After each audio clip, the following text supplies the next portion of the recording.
Hello, got the sniffles, got my tissues on standby. Today I'm filming a faith update. Now this is exceptionally overdue. I've been doing this faith series for about 2 years or so. It wasn't supposed to be a series, but so many people have interacted and are sort of following me on this journey that that's what it's become, I suppose. And the last 8 months, it's become difficult, to put it bluntly.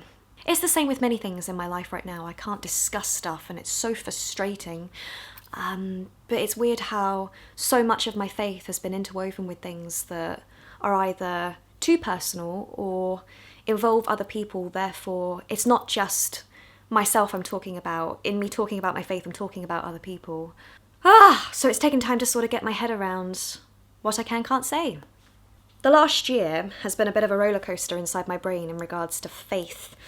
This time last year, I was getting ready to move out. I successfully moved out in February. Eventually, I did start looking for churches, but it sort of went to the back of my priorities as work picked up. Simultaneously, even though I've moved too far away from my church in the location near where I used to live is in the process of creating its own church in a town that's nearer to where I live.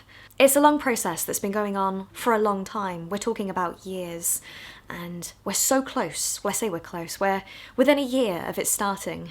And I don't want to nestle down and find another church, separate myself from the people who I've spent the last 2 years befriending and spending time with. I haven't known what to do. So somewhere in my brain in the meantime, I've told myself, well, don't worry about it. Don't find another church. Listen to the sermons online and you'll get through that way. So that's one topic, one thing. The next topic is love and romance. I don't know how to divide my topics up. Something happened to me last year that I was not expecting. I found somebody. I honestly do not believe in the notion that if you stop looking for somebody, they will magically appear on your doorstep, because I guess I've sort of been in that position for some time now. But somebody literally fell into my lap. And it was wonderful because I suddenly had somebody to love and spend time with and do all the normal stuff that couples do. And there were two big things that the internet couldn't process in regards to me having a relationship. One was sex, I'll come back to that, and two is faith. Everyone wanted to know whether he was a Christian, and I didn't say it first, but when I said he wasn't, that caused even more chaos. A Christian dating a non-Christian, drama. I won't deny that there was a period over the summer where I was internally stressing a bit about that. I read so much online, I talked to so many people. That's another subject I'm finding difficult to discuss, I suppose, and that's relationships, sex, Christianity. Honestly, it's on my brain. It is on my brain. After an argument, I went and sat outside one day and I was reading online. I found a blog post that angered me so much. The lady basically said that she'd found the man of her dreams, but he wasn't Christian, so she sacrificed her love, her want for a partner, because of that. Obviously, I respect that person's decision, but in my brain, I don't quite agree with that. That's just one of many things that I read, but it had a big impact in my brain at the time. Sometimes it's not about dating a Christian flat out. Over time, you can build a relationship with that person in addition to helping them build their faith. Now that sounds like I'm converting, or the purpose of to find somebody that is non-Christian is to convert them, and no. But it's reassuring to think that in time things could potentially change.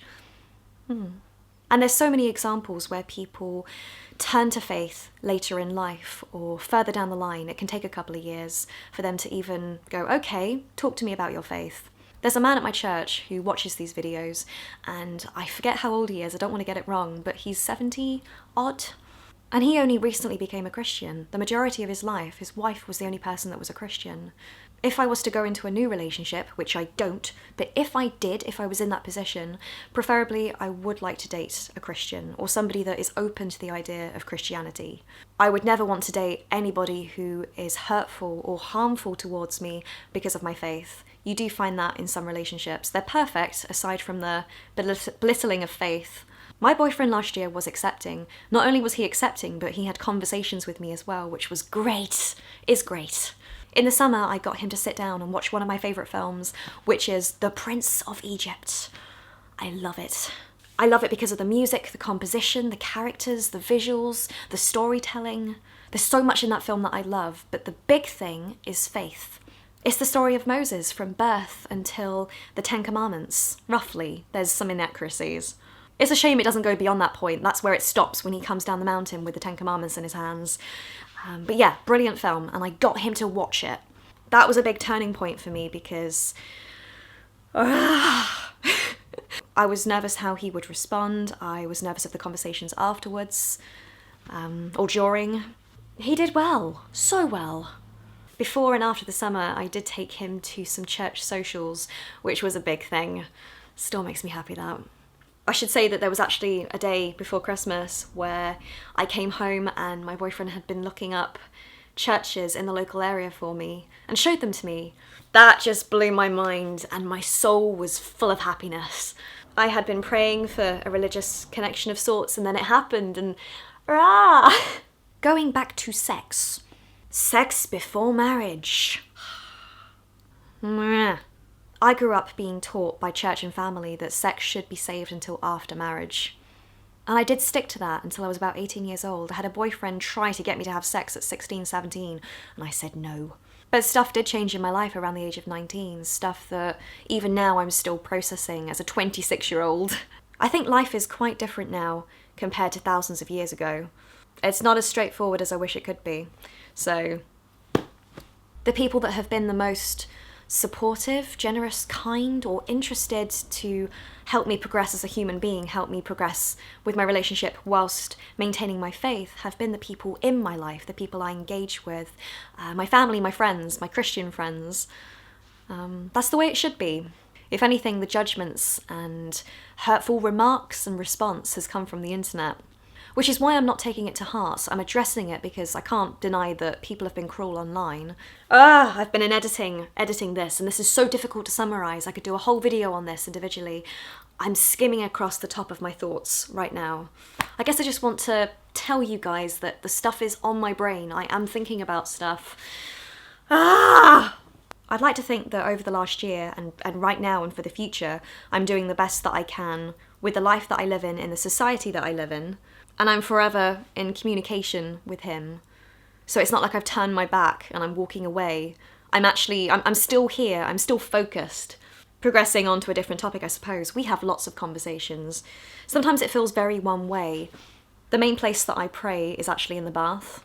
I can't concentrate in this room with the noise and the distractions out of the window. The only time I sort of feel safe on my own is in the car, when I can listen to music and block everything out. I love driving, but also in the bath. I really love talking out loud in the bath.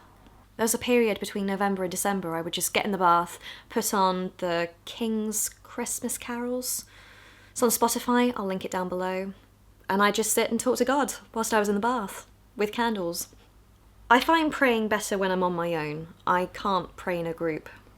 I was at Bible group on Thursday. Half the evening was to do with one thing and the other half was solid praying.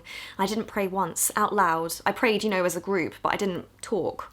I don't like praying. I don't like starting prayers with Heavenly Father. It just feels a bit cringy, but that's not because it is cringy, it's because of the sort of culture I've been brought up in. Suddenly talking in a different way, it just feels uncomfortable. It's like talking in French when you've been brought up speaking English. You're not good at it. So instead of saying Heavenly Father, I don't say Daddy. I don't even say God. I just go, hello, it's me. Here we are again. Let's talk. First of all, hi. Secondly, thank you for the bath lavender stuff. It smells great. I guess in a way I'm a bit inspired by Geraldine in The Vicar of Dibley. That sort of relationship she has with him. I'm a bit like that. Less comical. And I don't eat as much chocolate. I'm going to completely change topic now. Completely. Despite everything that I have said in this video so far, that's not to say that this year has gone brilliantly in terms of faith. I think I said that it's been a roller coaster. I can't remember if I've left that in now. It was hard because I felt like God had given me a pathway to work along last year. I had so many prayers and conversations with God during that period to say, God, if this is the direction you want me to go in, direct me that way. Every time I went to something, I said, God, if this is your will, please can I have this job? Or please, I pray this goes well. I want to do something good in my life. And things seem to be going that way. And then right at the end of August, it all went tits up. that gradual climb of last year and then the drop before autumn, it's just messed with my brain. But I found myself in this situation of not knowing where to go next, and that's sort of where I've been on and off the last 4 months. I don't want to talk too much about unemployment because it's an extremely painful topic right now. But things are bad. I feel stressed constantly and anxious 24/7. And right now I'm just unhappy. So I won't deny I've been quite angry at God the last couple of months. I mean, life isn't perfect. Life isn't like that, of course. I mean, last year was like this. And in general, life isn't great all the time. I know I have a home and there's lots of things to be grateful for, but that doesn't mean that there aren't problems in my life and there's genuine things to worry about. Sometimes I feel like this, sometimes I don't. Lots of people will agree with what I'm about to say. Sometimes it's easier to have faith when everything is going okay or things are stable, and then as soon as things go wrong, lots of people walk away. I haven't walked away. I'm still keeping my faith going and glowing. The position I'm in right now is I keep talking and nothing is happening. The other thing that's made the last 6-7 months harder in terms of faith is the fact I have been going to Bible group, but I've not been connecting. The people are brilliant. I love the people. I've got a couple of friends there, Hannah and Libby. We talk about lots of different things. But in regards to the lessons we're learning, I have not been connecting. It even reached a point at the end of September, early October, where I stopped writing in my book. I was so confused. I think we were still doing Corinthians. Oh, I should say we did start Bible group over the summer holiday. That gap didn't help either. The church sort of shuts down for the summer. And yeah, there's a big gap in my book where I've left lots of space so I can go back and redo things. It was only when the Christmas period started the disconnections sort of disappeared. I did find Christmas easier to process this year, putting God first. For a period, things were going well. A few days before Christmas, everything went wrong, and then Christmas itself was ruined. So Christmas was not good. Things are better. Before I go, because my battery is flashing red, the 2 Bibles that I have been reading the last few months are the Message and the NIV version. This is a pocket Bible. I've mentioned this before, but this has been very close to me during this period. My phone stopped working in December, so I haven't got the app anymore, so I am heavily reliant on the physical Bible. But yeah, that's what I'm reading. I guess in places this has been an overly personal vlog. That's what they're supposed to be. It's an insight into my brain on the topic of faith. It doesn't cover everything. Despite the fact I am this open, there's still lots in my brain I don't share, can't share, or I can't share things to the extent I would like. But I try, and on a personal level, I find it interesting looking back at these. I've watched a few of them and I'm like, I don't recognise myself, or I disagree with things that I've said, or I get things wrong and I want to correct myself. Jesus was not a Christian, Jesus was a Jew. I know that, but in the vlog I got it wrong. There's lots to say, there's lots I've skimmed over. I hope this has been okay. Right, I'm gonna go. Bye-bye, everyone. Hello, motorbike. Might as well sit here and do the cards, innit? Hello, cards. I don't know why I'm talking like this. Got